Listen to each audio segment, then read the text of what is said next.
Developing right now, barely a week after Brazil's leftist president Lula da Silva was sworn into office for his third non-consecutive term, supporters of his far-right opponent stormed the government buildings in the country's capital. Order has been restored and hundreds were arrested or detained. CBS 4's Jared Hill joins us live with more on what officials are describing as an attempted coup. Jared, good morning.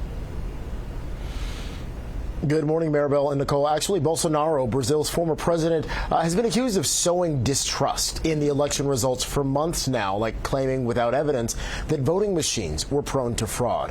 One analyst is now calling him the, quote, intellectual mentor of the riot that happened over the weekend.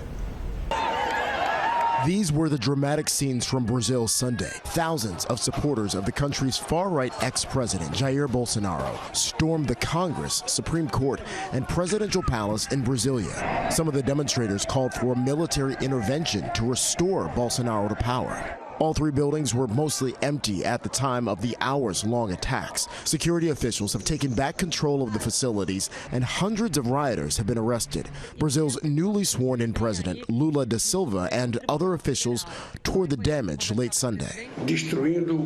Earlier, Lula criticized the lack of security that allowed the riots to happen. He vowed to punish those responsible and place the blame on Bolsonaro, who left the country for Florida before Lula's swearing in last week.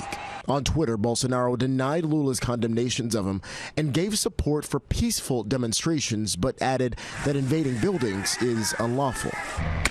For many Americans, the attack in Brazil drew close parallels to the January 6th storming of the U.S. Capitol by pro-Trump supporters 2 years ago. We've seen the rise of populism in global democracies around the world, from the UK to India to Brazil to the United States to Mexico, and we've seen it in the past. President Biden called the situation, quote, outrageous while visiting El Paso, Texas on Sunday. And on Twitter, he condemned, quote, the assault on democracy and the peaceful transfer of power in Brazil.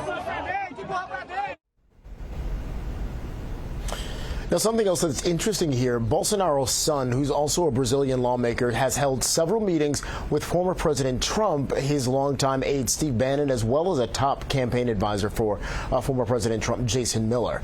Former President Trump, though, has not commented on any of the riots so far in Brazil. Back to you.